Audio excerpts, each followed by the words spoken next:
Le combat se poursuit depuis le chapitre précédent. Gaban affronte Summers dans un duel intense.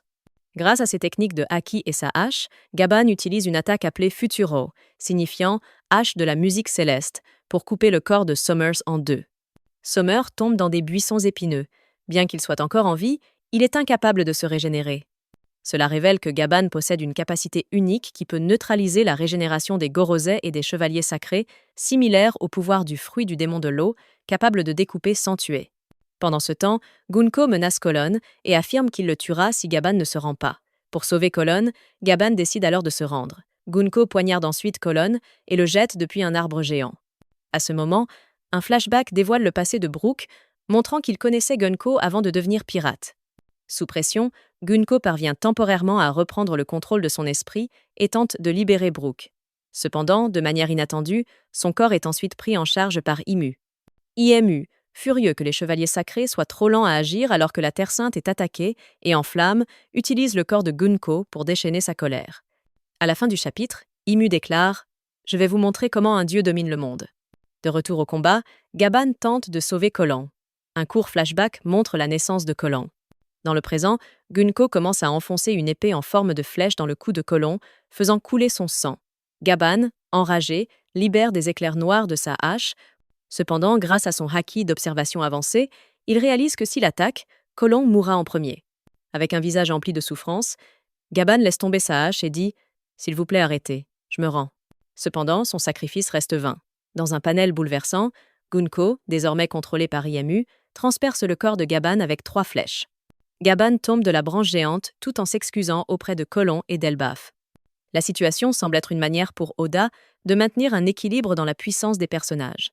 Gaban est toujours présenté comme un personnage extrêmement puissant, mais Oda laisse également de la place pour préserver Gunko, qui joue un rôle plus profond et mystérieux. À la fin de ce chapitre, une scène dramatique remplit les dernières pages doubles. Alors que Colon crie en appelant son père, Gunko est soudainement pris par un flashback. Dans le premier panel, on voit une femme adulte en pleurs crier « Papa ». Les cheveux de la femme ressemblent à ceux de Gunko, mais son visage n'est pas clairement visible, en particulier ses yeux rendant son identité incertaine. Gunko se demande dans ses pensées « Qu'est-ce que c'est? Un souvenir ?» Ensuite, un autre panel de flashback apparaît. Cette fois, Brook tient la main d'une petite fille en disant « Yo ho ho, devenir pirate est mon rêve ». Ils semblent être dans un endroit rempli de musique. Seules leurs silhouettes sont visibles, mais tous les indices suggèrent que la petite fille est Gunko. C'est une grande révélation dans ce chapitre. Il s'avère que Gunko a été contrôlée, non pas comme une simple marionnette, mais à travers une sorte d'identité ou de persona artificiel.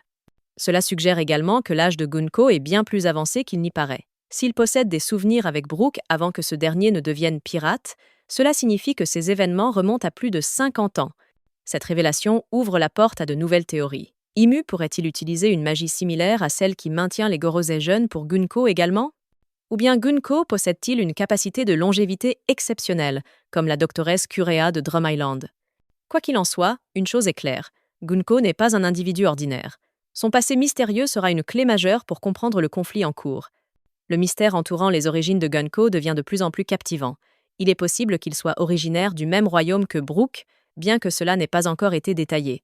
Brook a déjà mentionné qu'il faisait autrefois partie de l'armée d'un royaume spécifique, et si Gunko venait également de cet endroit, leur lien pourrait être bien plus profond qu'il n'y paraît.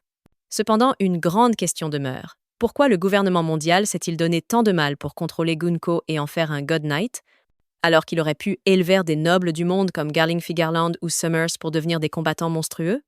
Dans le présent, Brook regarde Gunko et remarque leur similitude. Gunko s'approche de Brook et lui demande « Qu'y a-t-il, Brook ?» Mais soudainement, la voix d'Imu résonne dans la tête des 3 God Knights. Imu demande « Pourquoi êtes-vous si lent ?» Summer répond « Pardon, Imu-sama ». Les God Knights, surpris, disent « Que se passe-t-il avec cette femme ?» Son visage est soudainement terrifiant.